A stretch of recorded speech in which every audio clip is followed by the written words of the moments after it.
Welcome today and every day to Kathleen's Place.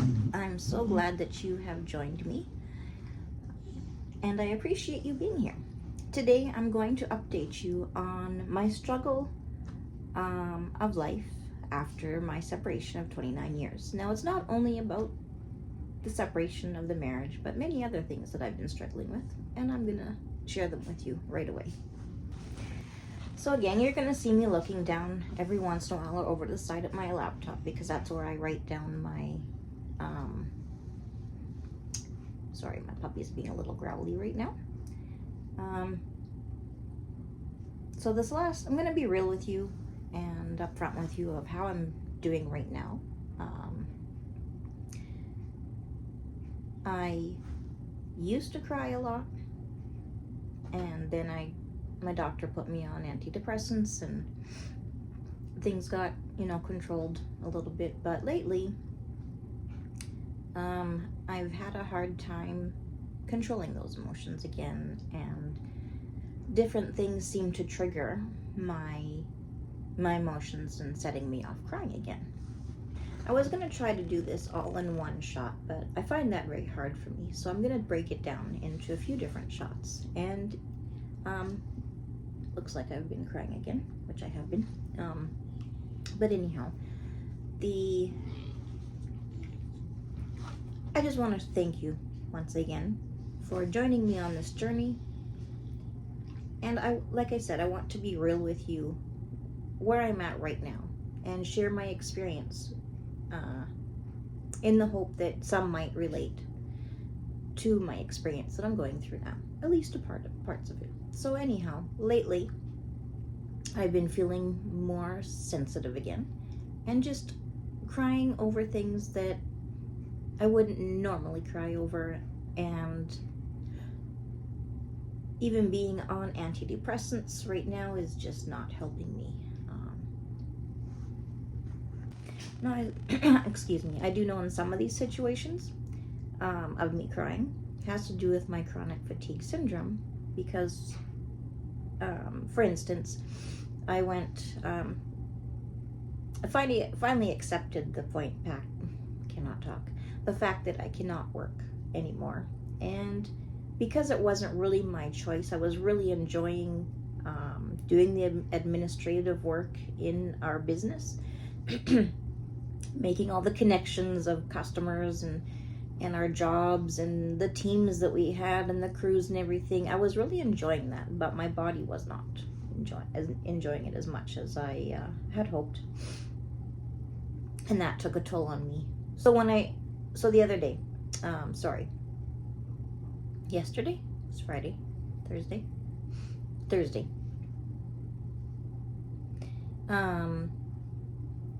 my daughter took me to the mall, which is where Service Canada is in Saskatoon, and I went and stood in the line, which there was a bench for a little while where I could stand, and then later there was a railing which I leaned against, but that exhausted me. I think it was a good half-hour wait, maybe a little bit more. And then we would go inside to the other part of the Service Canada, where there's the waiting room, and there's all different numbers and cubicles and everything for which different agents will be working at. So we had to wait till your number was called, and it would tell you what cubicle to go to, or the small office, or whichever. And so I was able to sit down for half an hour there, which was good. But on my application for disability, I had most of it filled out. She made sure that I had everything filled out. And then I had 30 pages from the doctor, medical pages, that I had to write my social insurance number, which is the same as, it's like a work number, right? Or identity number, or whatever you want to say for your country. But you have to have it in order to work for tax purposes. We call it a SIN number or social insurance number. So anyhow, I had to write that on more than 30 pages, and everything piled up. I started to have tears running down my face. I wasn't sad. I wasn't emotional, but that was a little frustrating, and I just shared with the agent, like, I was an administrator, CEO of my business. Still am the CEO, but not able to do a whole lot. Maybe 5 or 10 minutes here or there. But I don't receive pay for that because that's my choice. Anyhow, that's neither here nor there. Point being is I tear up when it comes to that, and I don't feel sad. I feel frustrated, but that's not, and maybe that's why I tear up, but mostly it's because of just letting the stress of doing more than what I'm capable of doing happen. So she was a very nice lady anyhow that was there. Point being, there's just so many things going on with me right now. So another thing that I have learned that I struggle with is change. If I've set my mind on doing something or something new comes up in my life, I have a hard time adjusting to it, and I've started crying over those things again, which I would like to not or learn to not cry over those things. My dog's being a little grumpy right now. When it comes to my husband and I, we have been communicating quite a lot lately, and that could also be another reason why I'm starting to cry again, because without realizing it, I have a lot of healing to do from that, and that might trigger a little bit of my being oversensitive. Look at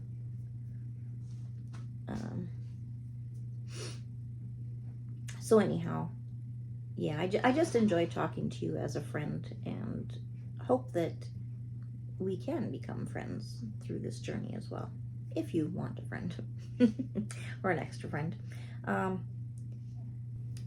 Another reason that me being oversensitive and everything, I believe, would be because my mom passed away just over a year ago, December 29th, 2023. And it was a hard journey up to that point, but we won't get into that right now. I will share that another time. Right now, what I have done is asked a few of my siblings if I laughed a lot as a child, because I don't remember laughing a lot. And as an adult, I don't laugh a lot. I like to laugh, but I don't. So I'm on a journey as well through these struggles. I'm accepting them. I'm accepting the emotions, like in my last video that I did. You know, we have to accept where we're at. And part of that is trying to figure out who I was as a child, probably as a youth, and then as an adult. So I'm trying to figure out where I'm at today. And I asked a few of my siblings if I laughed a lot as a child, and my one brother said that no, he didn't remember me laughing a lot.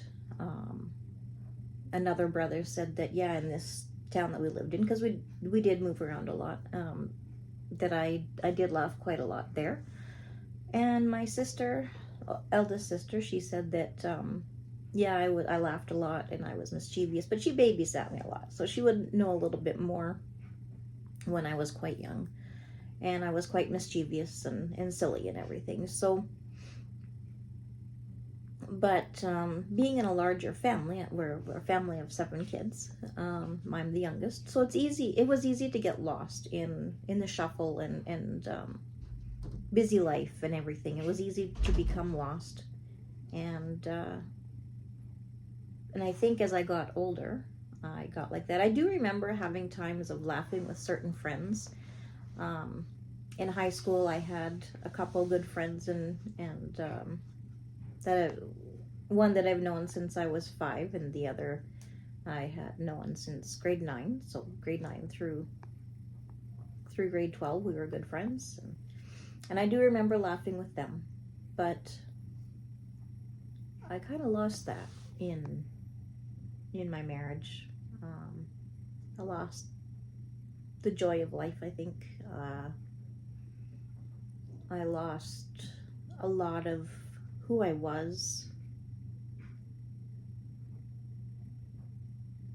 in my marriage, because it was more of a roller coaster, a tornado, than it was a healthy marriage.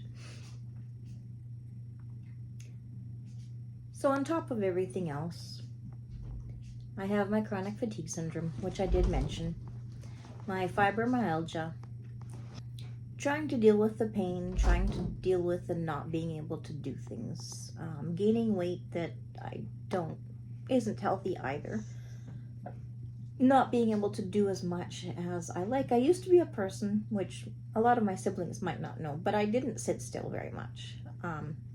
As an adult or young adult or a teen, I was always on the go. And I'm assuming as a kid too. I remember, going up to the road to my friend, my best friend's house when we lived in Marlborough, Calgary. I'd walk up the street to my best friend's house. I was 5, and we were safe walking, at that age in Calgary, because things were a lot different then. Not to say that kids didn't go missing, but it wasn't as frequent. And just stay here. Be good. So yeah, and I do remember laughing with her. Maybe not a lot. I don't remember. And then, we moved away from Calgary to Coronation, and I had some good friends there. And yeah, my one brother, I was a little bit closer to him during that time, and he's the one that said, yeah, in Coronation you laughed quite a bit. So obviously I enjoyed laughing before, and I feel like I'm just a little bit more serious now, and I've become more serious, which is okay, but I would like to get back to feeling joy again. So the grief of my mom, the separation of my marriage, getting used to and accepting the fact that my life is going to be different now. Those things are all very hard and very real for me.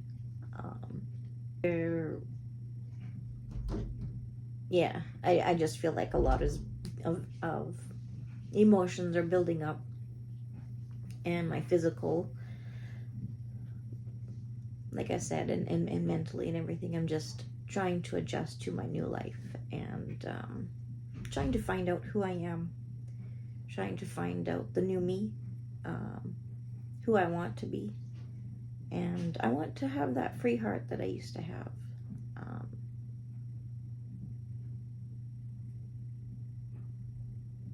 Good, and other days are not so good, and today again I'm feeling very emotional. A few days this week I've had my crying spouts, and I just thought, I'm not going to, if I cried during this time, I wasn't sure if I would or not, but I was crying before I turned my video on, so I just thought, I feel like crying is looked down upon so much, and crying is a healing part of your life, and there's nothing wrong with it. So I just want to share with you, whatever gender you are, crying is good, crying is healthy. Of course, crying all the time is not a good thing, but right now I'm going through a lot, so I'm allowing myself to feel, and I don't cry all day long, but little things do set me off. And a few years ago, just any little thing would set me off, and I had gotten past that and moved past that. But of course now with all these new things again, I find it very hard to not cry, and I'm doing my best to not beat myself up for it. So if any of you can relate with me, about having overwhelming emotions, going through depression, the physical pain that I go through, feeling difficulty with change, I've realized as an adult, I started realizing that I liked my routine, and I liked things the way it was, and I didn't like people telling me that I needed to do something else, or if I had my routine to get my house cleaned, or to, I homeschooled my daughters for a few years, and my son as well, but he wasn't around at the time that I'm talking about. And if I had somebody interrupt that and wanted to come visit or something, I loved to visit, but I also loved my routine. And it was very hard for me to, once I had set my mind on something, to change what I was doing. But I did learn that, and kind of. So anyhow, if you would feel like sharing your experiences, your thoughts, that's how we get to know each other, and build a YouTube community, is by sharing your thoughts with me, and I will respond to your comments and your thoughts as well. And I just want you all to know that I appreciate you and love you, and if you feel like, being a part of my community, my YouTube family, subscribe to my channel, share the video with anybody that you feel that this would benefit from, and also like the video. That'd be great, because when you like people's videos, even though you don't realize it, it does help the algorithm to show that people are interested in this type of video. So, excuse me. What was I going to say? I don't remember. That's also part of my CFS. Maybe ADHD as well, which I'm not diagnosed for, but I'm quite positive that I have ADHD as well. Anyhow, thanks for joining me today, and I hope to see you at my next video. Love you all. Take care. Bye-bye.